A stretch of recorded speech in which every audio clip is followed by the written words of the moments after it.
یہ دیکھیں ایک بندے کا جسم سے خون نکل رہا ہے، خون بہہ رہا ہے، وہ لہو لہان ہو چکا ہے، لیکن حضور پاک صلی اللہ علیہ وسلم نے ان کے لیے بد دعا نہیں کی اور فرمایا اے اللہ ان کو ہدایت دے، یہ مجھے نہیں جانتے۔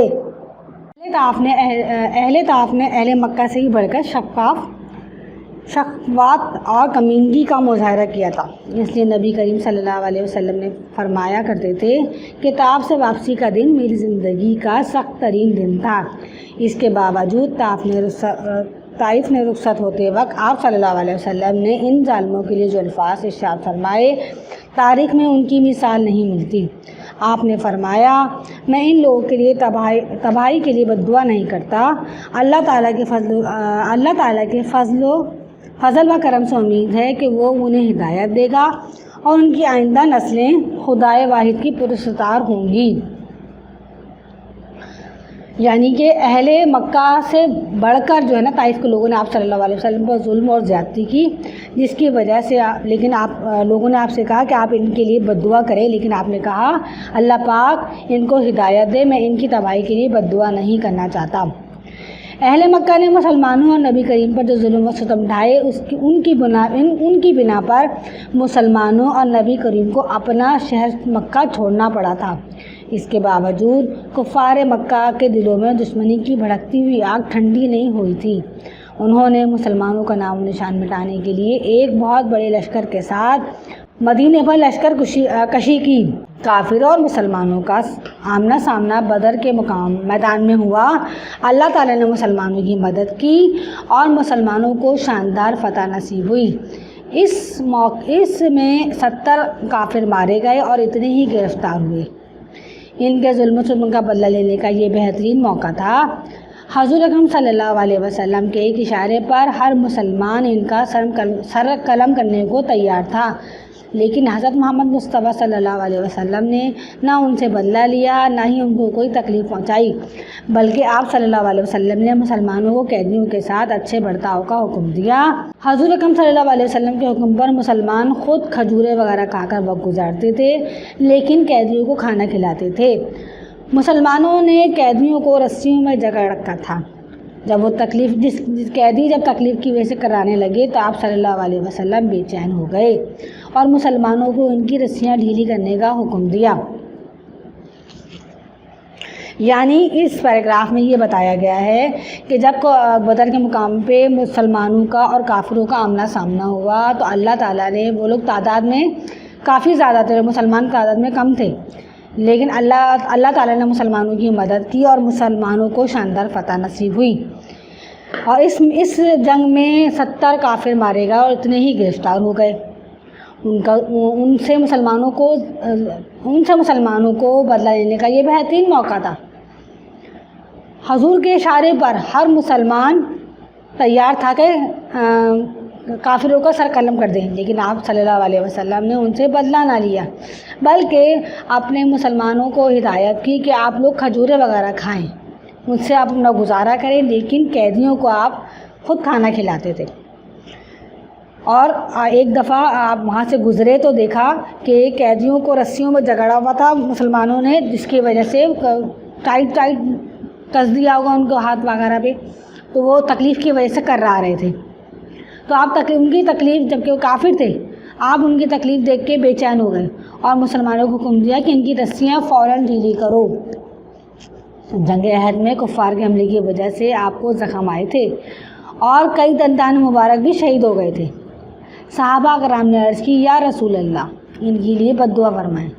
حضور نے فرمایا میں نالت کے لیے نبی نہیں ہوں، بنایا گیا ہوں۔ اس کے بعد آپ نے یہ دعا فرمائی، یعنی کہ اس وقت بھی جب آپ کے دندان مبارک شہید ہو گئے تو آپ کو مسلمانوں نے کہا، یہ صحابہ نے کہا کہ یا رسول اللہ آپ ان کے لیے بد دعا کیجیے۔ تو آپ صلی اللہ علیہ وسلم نے فرمایا کہ میں نالت کے لیے نہیں بنایا گیا ہوں، بلکہ آپ نے یہ دعا فرمائی اے خدا میری قوم کو ہدایت دے، وہ مجھے نہیں جانتے۔ عبداللہ بن ابی ساری عمر بھر منافق رہا۔ منافق کسے کہتے ہیں؟ منافق اسے کہتے ہیں میرے منہ پہ میری، اس کے منہ پہ اس کی، اس کے منہ پہ اس کی برائی کر دی، یا اس سے لا کے وہ بات مجھے بیان کر دی، پھر میرے منہ پہ اس کی برائی کر دی۔ مسلمان ہمیشہ مسلمانوں کے خلاف سازشوں بڑھ چڑھ کر حصہ لیتا رہا۔ حضرت عائشہ پر تہمت لگائی. تہمت لگانا یعنی کہ جو کام کسی میں نہ ہو اور وہ اس پہ الزام لگا دے کسی بھی چیز کا, تو وہ تہمت ہوتی ہے. حضرت عائشہ پہ تہمت لگانے والوں کا بھی سرغنہ بھی وہی تھا. غزوہ احد میں عین جنگ کے وقت اس نے مسلمانوں کے ساتھ غداری کی تھی. حضور اکرم صلی اللہ علیہ وسلم کو ان تمام حرکات کا علم تھا, لیکن آپ ہمیشہ درگزر فرماتے. جب وہ فوت ہوا تو آپ صلی اللہ علیہ وسلم نے اس کی نماز جنازہ بھی پڑھائی. یہ دیکھیں آپ, عبداللہ بن ابی ساری کتنا بڑا منافق تھا. وہ مسلمانوں کو بھڑکاتا رہتا تھا. جنگ کے موقع پر بھی دھوکہ دے کے دوسرے سامنے والی پارٹی میں چلا گیا. سامنے والے جو جنگ کرنے والے تھے ان کے ساتھ مل گیا. حضرت عائشہ پہ کتنی بڑی تہمت لگائی انہوں نے. آپ صلی اللہ علیہ وسلم کی سب سے چھوٹی اور لاڈلی بیوی تھی, اور آپ صلی اللہ علیہ وسلم کو اس کی تمام حرکات کا علم تھا, لیکن آپ صلی اللہ علیہ وسلم نے ہمیشہ اس بات کو درگزر فرمایا. اور جب وہ فوت ہوا تو آپ صلی اللہ علیہ وسلم نے اس کی نماز جنازہ بھی پڑھائی. حضور تمام جہانوں کے لیے رحمت تھے. آپ صلی اللہ علیہ وسلم عورتوں, بچوں اور غلاموں پر بھی شفقت فرماتے تھے. ان لوگوں کے ساتھ ہمیشہ محبت سے پیش آتے تھے, ان کی مدد فرماتے تھے. مسلمانوں کو آپ نے حکم دے رکھا تھا کہ جنگ کے دوران عورتوں, بچوں اور بوڑھوں کو قتل نہ کیا جائے. انسانوں کی طرح آپ پرندوں اور جانوروں پر بھی شفقت فرماتے تھے. ایک مرتبہ آپ نے ایک اونٹ کو دیکھا کہ بھوک و پیاس سے اس کا پیٹ سے لگا ہوا تھا. آپ نے فرمایا, بے زبانوں, چوپایوں کے بارے میں اللہ سے ڈرو. اس کا خلاصہ کلام یہ ہے اس پیراگراف کا کہ آپ صلی اللہ علیہ وسلم پوری دنیا جہاں کے لیے رحمت بن کر آئے. آپ نے بچوں, عورتوں, غلاموں پر شفقت فرماتے تھے. آپ ہمیشہ ان سے محبت سے پیش آتے تھے, ان کی مدد فرماتے تھے. آپ نے حکم دے رکھا تھا کہ جنگ کے دوران عورتوں اور بچوں کو قتل نہ کیا جائے.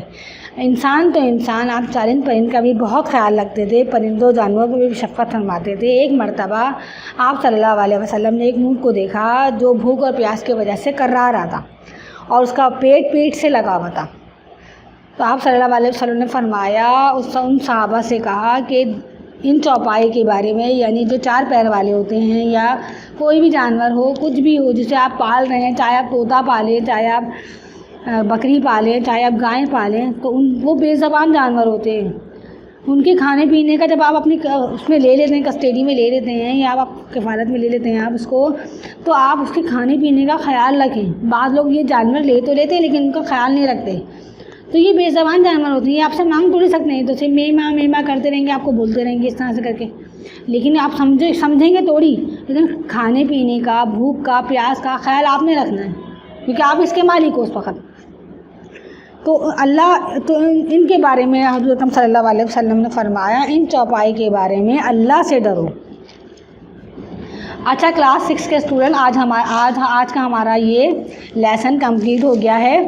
جن بچوں کا ہمارے پاس واٹس اپ نمبر نہیں ہے وہ کائنڈلی آ کے مجھے اپنا واٹس اپ نمبر دے جائیں, تاکہ ہم اپنے واٹس اپ نمبر کے گروپ میں ان کو ایڈ کر لیں اور باقاعدہ ہوم ورک ان کو دے دیں. اچھا کلاس 6 کے اسٹوڈنٹ, آپ نے کرنا کیا ہے, آپ نے پہلے اپنا پریویس کمپلیٹ کر لیا کام.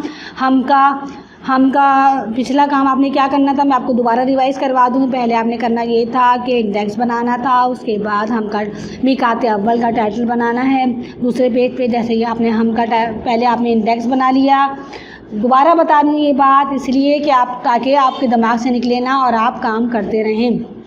پہلے آپ نے انڈیکس بنانا ہے, اس کے بعد میقات اول کا ٹائٹل بنانا ہے, پھر آپ نے یہاں حمد اتارنی ہے, اس کے بعد آپ نے ہم کا جو کام ہے, جو میں نے کام واٹس ایپ پہ آپ لوگوں کو دیا ہے, آپ نے وہ مکمل کرنا ہے. اس کے بعد آپ نے تشریحات کرنی ہے, اس کے الفاظ جملے ہیں وہ سب آپ لوگوں کو واٹس ایپ کے ذریعے پہنچا دیے گئے ہیں, تو وہ آپ لوگوں نے کام مکمل کر لینا ہے.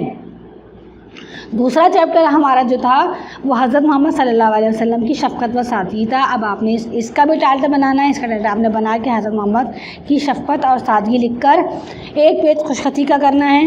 اس کے بعد باقی کا جو کام رہ جائے گا سوال جواب, وہ تو میں آپ کو کروا دوں گی. الفاظ جملے آپ کو کلاس 6 کے اسٹوڈنٹ, آپ لوگ بڑے اسٹوڈنٹ ہیں, آپ نے خود کرنے ہیں. مغفرت, امت, شاہ, دعوت, لہو لہان, شفقات, سرغنہ, ان کے جملے آپ نے خود بنانے ہیں. باقی کے سوال پر آ جاتے ہیں. الفاظ معنی وہ میں آپ کو نکلوا کے میں خود کرا دوں گی، اس میں نہیں ہے. باقی اور جو رہ گیا الفاظ ان دیے ہوئے جملوں میں خالی جگہ کو پر کرنے کے لیے نے یا کو صحیح نے یا کو کا صحیح استعمال کریں.